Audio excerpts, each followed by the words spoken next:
Relación de la energía interna con presión constante, Cp, y volumen constante, Cv.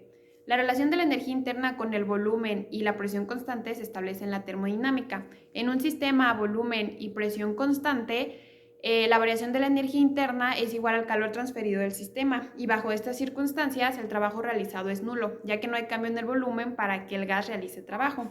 En relación del volumen constante y la energía interna, se dice que a volumen constante el calor de la reacción es igual al cambio de la energía interna del sistema, pero la energía interna del sistema suele ser difícil de calcular en la vida real porque se tienden a realizar reacciones en matraces y vasos abiertos, lo que permite que los gases escapen. Para esto se introduce el concepto de entalpía, y esta se define como la suma de la energía y el producto de la presión y el volumen.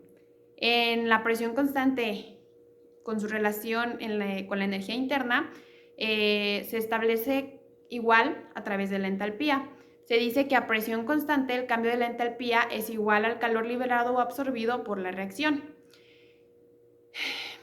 La entalpía se utiliza para medir los calores de reacción en procesos a presión constante, mientras que la energía interna se relaciona con el calor de reacción a volumen constante. En resumen, a volumen y presión constantes, la variación de energía interna es igual al calor intercambiado sin realizarse trabajo. Bueno, hablaré un poco sobre la relación entre los calores específicos y la entalpía de los gases ideales. Cp y Cv, que son calor específico a presión constante y calor específico a volumen constante, son las capacidades caloríficas para los gases ideales.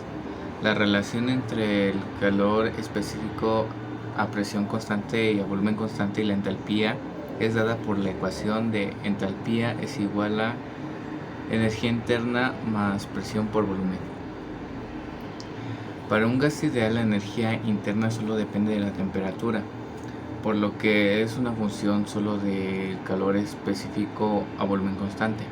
Entonces la relación entre los calores específicos y la entalpía para un gas ideal es la entalpía, que es igual a la energía interna más la presión por el volumen, que esto es igual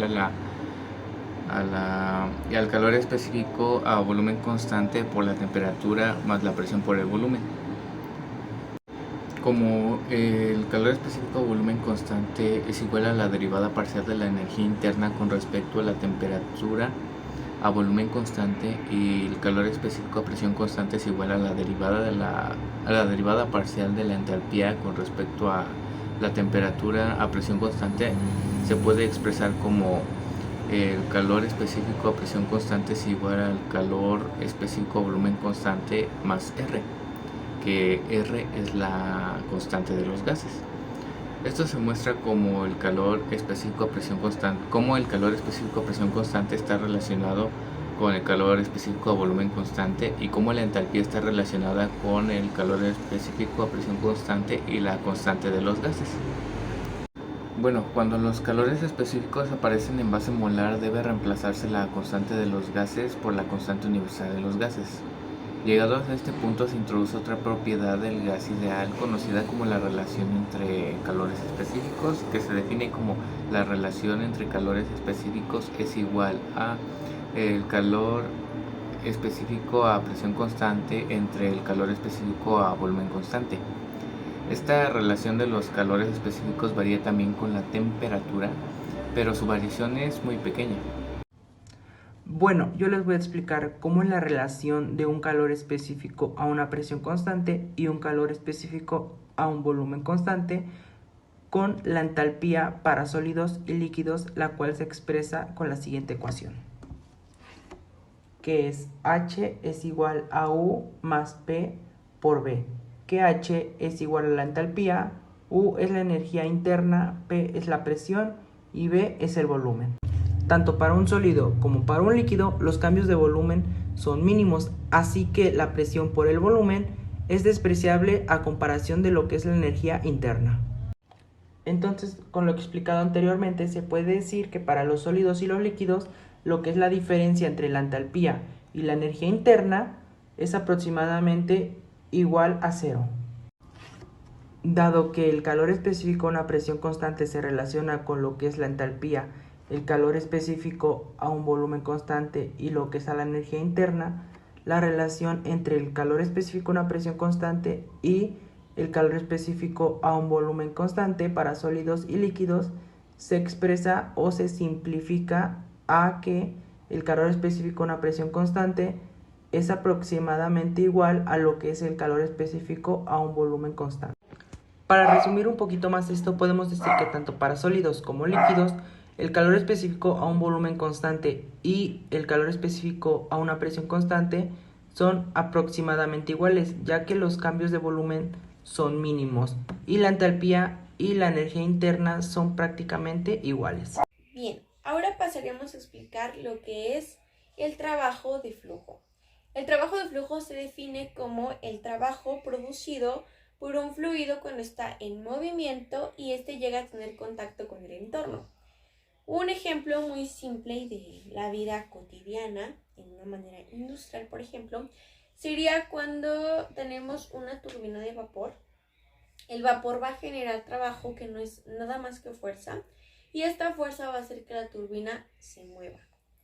Hay una manera general, por así decirlo, de calcular el trabajo que viene siendo la fuerza por la distancia y todo esto de nuestro fluido. Sin embargo, no va a ser lo mismo para un proceso adiabático, por ejemplo, que lo encontramos cuando hay ausencia de transferencia de calor o un isotérmico, ¿no? Como un ejemplo pequeño vamos a dar la ecuación del trabajo, pero de un proceso adiabático, en el cual ya se comienza a tener una relación entre lo que viene siendo la capacidad calorífica cuando el volumen es constante y capacidad calorífica cuando la presión es constante. Entonces tenemos que el trabajo es igual a capacidad calorífica cuando el volumen es constante sobre capacidad calorífica cuando el volumen es constante menos la capacidad calorífica cuando la presión es constante. Todo esto lo vamos a multiplicar por P1V1 menos P2V2, que vienen siendo presión y volumen inicial, presión y volumen final. Todo esto del trabajo de flujo nos va a ayudar, por ejemplo, en la termodinámica, para poder diseñar mejor los procesos, al igual que optimizarlos, y entonces vamos a obtener pues mejores resultados. CP y CB son las capacidades caloríficas de presión constante y a volumen constante respectivamente. Es importante para entender cómo el calor afecta a estos fluidos. CB se usa para determinar cómo el calor cambia la energía interna de un fluido cuando el volumen se mantiene constante, y CP se usa para calcular cómo el calor afecta en la entalpía del fluido, importante cuando el fluido está en un movimiento y la presión es constante. CP y CB en aplicación en fluidos en movimiento se dividen en dos: en flujos adiabáticos incomprensibles, que esto se refiere a que son flujos en los que no hay intercambio de calor en el entorno y donde la comprensibilidad del fluido juega un rol muy importante, como en los gases en altas velocidades. Aquí el conocimiento de CB ayuda a determinar los cambios en la presión, temperatura y densidad a través de las relaciones de la termodinámica de los gases ideales. El otro es ecuaciones de energía para flujos. Aquí la energía mecánica de un flujo puede describirse mediante la ecuación de Bernoulli extendida, que incorpora términos de energía, cinética, potencial y de presión, y alguna parte de la entalpía. En la dinámica de fluidos se puede conocer estas capacidades, ya que es crucial para analizar y predecir cómo los cambios de temperatura afectan a las propiedades y el comportamiento de los fluidos bajo sus diversas condiciones, como la expansión y compresión de los dispositivos de turbinas, compresoras, refrigeradores, aires acondicionados, entre otros.